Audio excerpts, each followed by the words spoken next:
Hello and welcome to another special episode with ETG. And even today, we come to you with yet another exciting topic, something that is quite very important for you, our farmers. Like we always do, we give you that information that you need to help you as you are growing whatever crop that you're growing.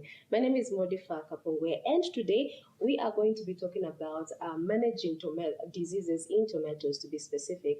And here with me is Mr. John Mukenge. He's going to give us more details on what we're discussing, and we're also going to break down this particular topic. How are you today? I'm all right, Potiphar. How are you? I'm all right, thank you. Happy Africa Freedom Day to Happy you and the Africa team. Africa Freedom Day. Thank you so much. It's so exciting. What makes it exciting for you? It takes us back to our ancestors when they were declared free from all these, I don't know, lack of better term, maybe entanglements where the conditions were just too many for Africa to rule itself and so on and so forth. But now we're able to do our own, things, as in making our own decisions here, there, run our own, countries independently. It's a good thing. It's a good thing. Maybe your message as ETG to our farmers on this special day. Like we are saying, we are free. Let us grow more food, so that we are also free from imported food from overseas. Wow, that's a good one. That's what I would say for Africa, and coming from ETG Africa. Yeah, growing our own food so that we are free from imported. That's a very good one. All right, so today we're talking about the managing diseases in tomatoes, to be specific. What are some of the diseases that are inclined to these tomatoes that we're talking about? Maybe those which farmers should be aware of. Thank you very much. Generally, we've got categories. Say we've got fungal diseases as well as bacterial diseases. So those are the major categories, of course, to be broken down into specific diseases on the tomato crop. Okay, so you said there's fungal and bacterial. Okay. Yes. I would want to probably put things in order, as in what comes first or where do we have problems first, and so on. By saying this, I would like to explain some diseases, starting from the nursery. We mostly with tomatoes, we have to nurse it. Put it in the nursery, which other people call seed beds, or they propagate or grow the seedlings first before they are taken to the main field. So during the nursery stage, we've got what we call dumping off diseases. Dumping off diseases is basically a consortium of diseases that attacks young plants. Young plants, I'm referring to seedlings. So mostly how you can tell, you see the seedling at the base where the stem just emerges from the soil or the growing media. It will be brown and thin. Then it may even be falling over, and then you see the seedlings turning yellow and giving you all sorts of funny colors. Okay. Yes, so is that fungal or is it? Yeah, mostly it's fungal, yes. It's usually a consortium of diseases. A lot of diseases actually come in. They could even go up to even 10 disease-causing organisms to form up what we call dumping off diseases. So the way dumping off diseases is just like a group of diseases attacking seedlings. Wow. So that's a number of that sounds like a serious one. So how can a farmer deal with this dumping off disease? Great. First and foremost, that farmers need to know is they need to do their nursery in the best practical manner. What do I mean? They need to use resources that are free of disease-causing organisms. For example, if they're going to use seed beds, they need to treat the seed beds on the ground with some chemicals to kill off all those disease-causing organisms. If they are going to nest them in trays, for example, they need to get the proper growing media. As ETG, we stock cocoa peat, which is a very good sterile growing media, which they can use in their seedling trays. Perfect. However, as the seedlings grow, they start attracting all forms of disease-causing organisms, which may be introduced even by the irrigation water. Oh, really? Yes, Wow. yes, definitely. Even by workers, diseases can be introduced. For example, if we've got smokers attending to seedlings, when they go smoking, they touch tobacco. You see, they pick up diseases from the tobacco that they are smoking. Then once they touch the seedlings, a disease sets in and then spreads. So all those are examples. The other example, a worker visits the neighbor's farm. From his shoes, picks up some disease, brings it on the farm, and introduces it in the in the nursery or the tunnel, or even in the nursery bedside. Diseases now start growing and then attacking seedlings. So that's also very important. They need to make sure there is some sanitization at the entrance, and people should be clean. Smokers should not be allowed to smoke, or when they are operating in the seedbeds, or even if possible, just avoid smokers. But can really this disease be prevented? Because you mentioned irrigation, and that's a very important part of farming. So you've given the precautions that should be taken, but can it even be prevented with that way? Yes, definitely. That is one easy thing. Normally, we put up recommendations of spraying. So with the recommendations, we normally give a guide as to what preventive fungicides farmers can use. For example, we have an array of products here. I will mention a few just for your own reference.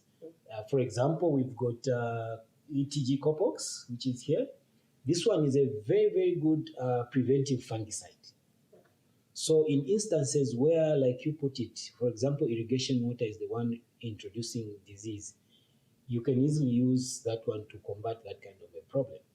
So there's ETG Copox. Sometimes you find Manco 70, Manco 880 WP. It's also good. Then you can also use it's out there 80WDG. All these are preventive fungicides. Yes. Even Rover 720 SC is also a very good product for prevention of various diseases. So you apply these on weekly basis. Every week, until the time the seedlings are going to be transplanted. And then the process will still continue even beyond that stage. Okay. Yes. All right. So you've actually mentioned the first disease. Then we can move to the other one. Okay, good. So in the nurseries, like I said, that is how we call those diseases. We call them dumping off because they're usually in general, and the characteristics are more or less the same. Mm-hmm. It's only when you analyze them in the lab that's when you're able to tell this is Bithyam, this is Phytophthora, and so on and so forth. So at that stage, that's the only treatment that you have for them at that stage, or maybe there are other options depending on the particular disease, or maybe could there be other diseases that attack at that time other than the one you just mentioned? It depends. If the diseases seem to be overwhelming, let's say they've set in, it means now we move on to curative stage. We have to spray chemicals that will cure those diseases. For example, we've got Warrior 72WP here. That one will be used to cure most of the diseases in the nursery. It's a very good product. All right. Yes. All right. So after the nursery, we have the tomato that's growing. Is it prone to other diseases? Yes, it's even more prone now. Why? Because the field is vast. Being vast plus being isolated and being vulnerable to all sorts of conditions, harsh conditions, the seedlings actually become more vulnerable. In the nursery, it's small, you can easily manage, and it's easy to say, it's easy to see all the seedlings just at once. Even the sprays, you can do them very easily. But at the field now, you can imagine you had a nursery like those greenhouses, just a small greenhouse, which you plant out maybe hectares, not a hectare, but hectares of land. You see, it means the field now is an expanse of those seedlings. So there are a lot of conditions. They're exposed to, maybe adverse temperatures. They are exposed to a lot of pathogens in the soil. They are exposed to pests, diseases of all forms from the surroundings. Okay. Yes, so in that case, the spraying program becomes intensive, very, very intensive. Now, everything should start from somewhere. Good quality seed is very, very important. Sometimes from the nursery, you may not see this, but when it goes to the field, that's when situations now worsen. Why? Because now the seedlings are more vulnerable and more exposed. So it's very important to buy certified seed in the first place, so that even when you go to the next stage where the seedlings or the plants are more vulnerable, the quality of the seedlings will be able to withstand the pressure. Yeah. So now we don't just leave it there. We also intensify now in terms of sprays. Of course, at weekly basis, we put in a program of spraying fungicides, where possible, even bactericides, or both. Okay, before we just get into what is sprayed, I want to understand the type of diseases we're talking about and how a person is able to identify to say this is a type of disease. Maybe the signs to show this plant has caught this particular disease, and how they are able to tell that that's the disease. Maybe just to identify it. Okay, a good question. I'll be picking them by name. Okay, say early blight. Early blight is a disease that is seen on a tomato leaf, which is basically a spot. It is a spot which has got what we call concentric rings. Now, those concentric rings, when you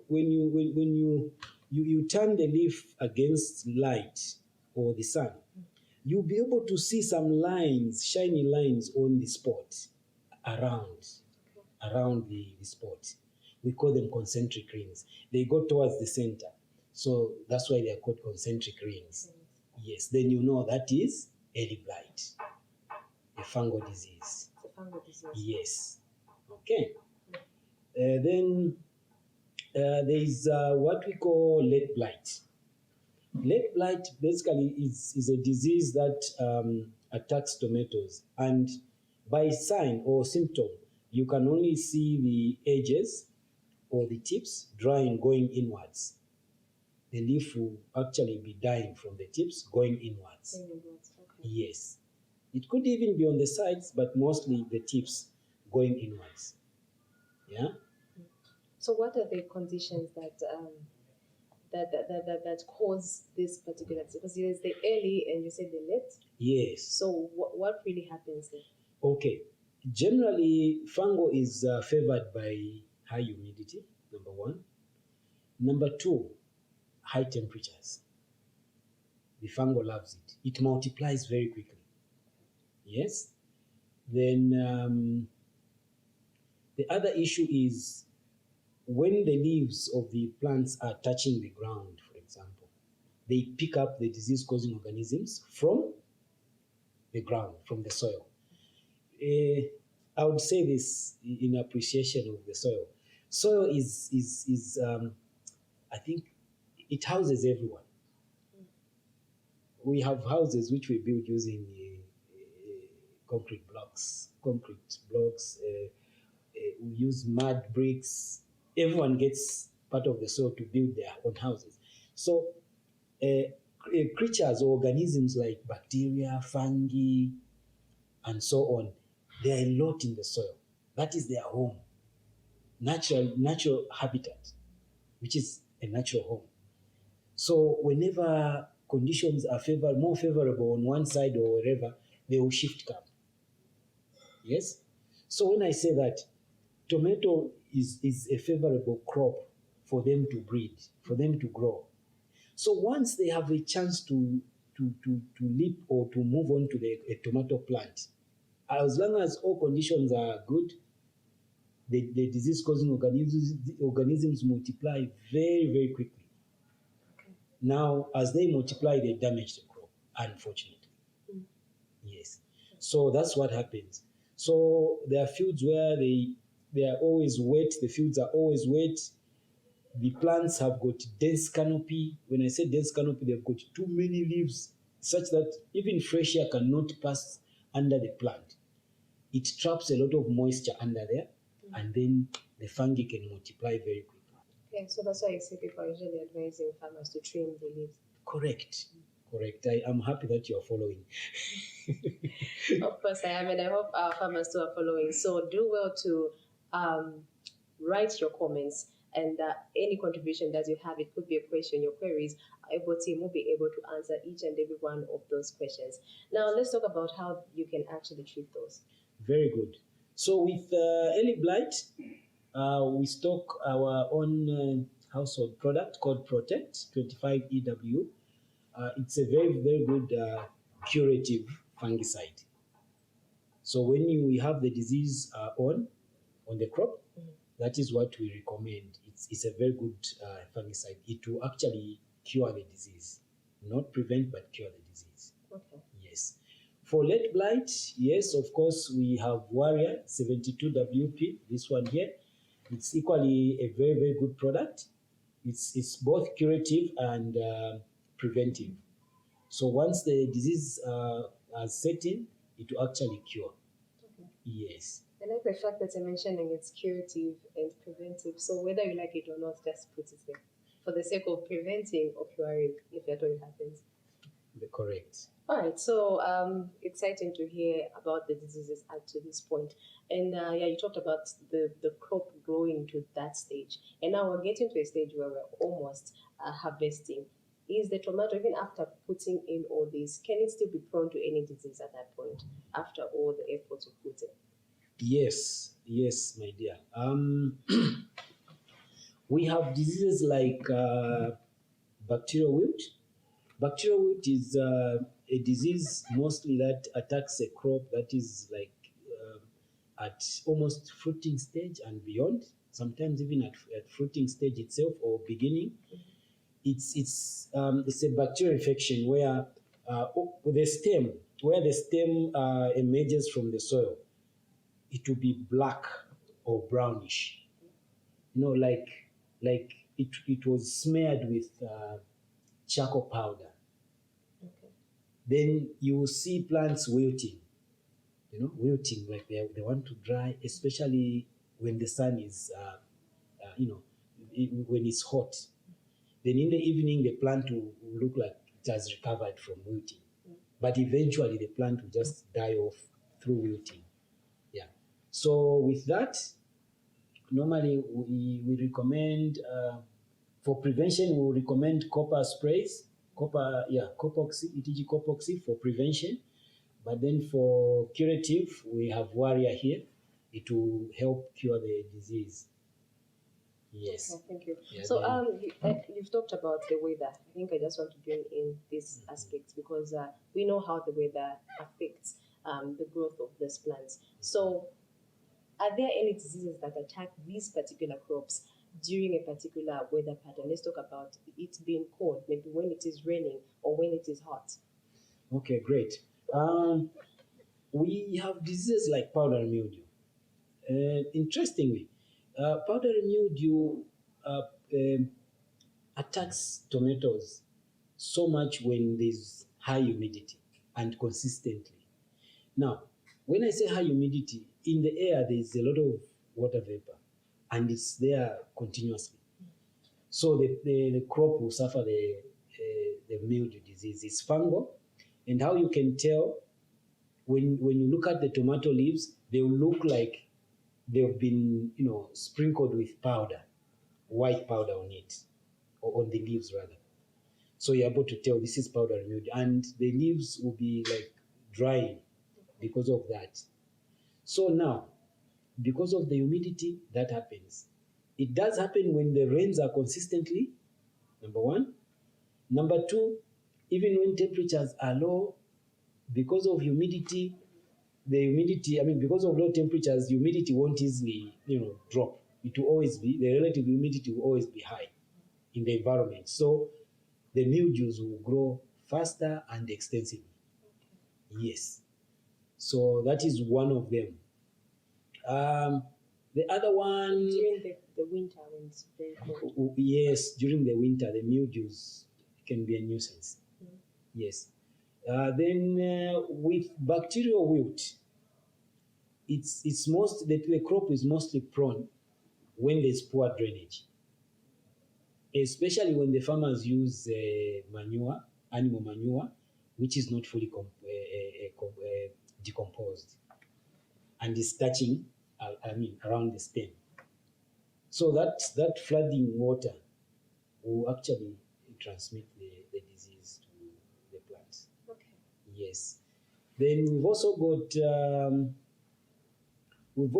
the lead blight, because of sometimes touching the ground, especially for a crop that wasn't staked very well, or that was not pruned very well. The leaves are touching down, or the plants are touching down. They're able to pick the diseases, and during rain season. Yes. Okay. That is very critical. Amazing. Yes. Amazing. So I've gotten to learn a lot, and it's interesting to see how many diseases can attack a tomato plant that is growing. So it is very, very nice. I hope our farmers have actually picked a lot from that. And generally, before we can actually move on, how does healthy tomato look like? How does a healthy tomato farm look like? Just so our farmers should be able to just have the overview. Thank you so much. A healthy tomato crop or plant will have its natural green color with no spots, no dry spots or patches on it. Fruits will be clear. When I say clear, if the fruit is supposed to be green, it's supposed to be green everywhere, not having spots like brown here, brown there, a dark spot here when this other side is light. It's just supposed to be uniformly colored. Okay? Yeah. Then, when it comes to the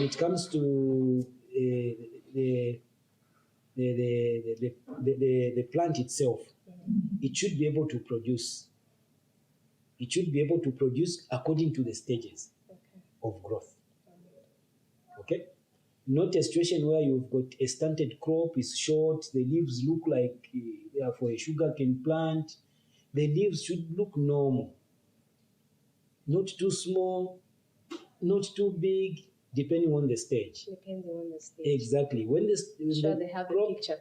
Yes, when the crop starts producing, normally certain things, there will be some adjustments on it, such that a normal agronomist, once they see the leaf of a crop, they will be able to tell you, say, this tomato is at this stage. Oh. They should have an idea. Oh. When you overfeed it, they should also tell, this crop has got too much of this. Wow, it is actually vast. Now, this is a huge topic, but time is never our best ally. So just to inform our farmers, this is actually on a very, very good note. It's actually good news. There's an upcoming Farm Expo. So this is where the farmers come in. And of course, as ETG, we'll be giving out some tickets to a few, should we say 4 of the lucky farmers, and you are privileged to do that. So all that you need to do, what we ask you to do as a farmer, simply answer the questions that Mr. Mtenge is going to ask. So he's going to ask us a few questions and just simply going to comment the answer. And the winners will be picked from the comment section. It is as simple as that. So you have the privilege to enable our farmers to actually get themselves a ticket to this Farm Expo. Now, also on the same, this expo will be taking place at RNG Arena. That's within Lusaka. All right. So RNG Arena. That's going to be taking place from the 14th to the 15th. So it will be taking place for 2 days actually. So you actually come there, learn a lot. There's a lot that our farmers can take from there, and a lot of products we put out there. So it will be a very, very beautiful experience to each and every one of our farmers. So I gave you that privilege at this particular time. Maybe you can ask 4 questions, and our winners will be picked randomly. To start with, which I like the way you tend to look. So I would want to start by asking the farmers, which product did I mention or was mentioned that it tackles early blight in tomatoes? Maybe I should repeat the question. Which product or which pesticide did I mention that is used to cure early blight disease on tomatoes? All right. And the second question? The second question, what diseases do we experience, or what disease do we experience during nursery in tomatoes? And the third one? The third one. Maybe ask it again so that they don't miss it. Okay. What is the name of the diseases that we experience in tomato seedlings during nursery? During nursery, yes. Okay. The third one. The third question, I'll look back. There we go.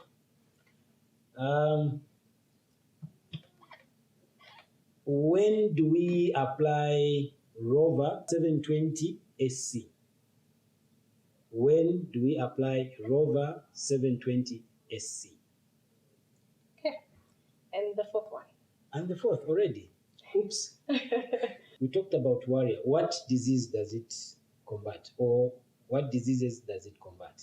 Okay. In tomatoes. In tomatoes. So those are the 4 questions that he has actually asked to you, our amazing farmers. I hope you actually get it right. So the way to get it right is actually simple. Simply write down the comment, and you'll be picked, and you win yourself a ticket so you can actually experience this Farm Expo. So we've come to the end of this exciting edition. It has been amazing. It has been filled with so much information, but this is actually where we close it. My name is Modifa Kapongwe, and as we close, maybe your last word to our farmers.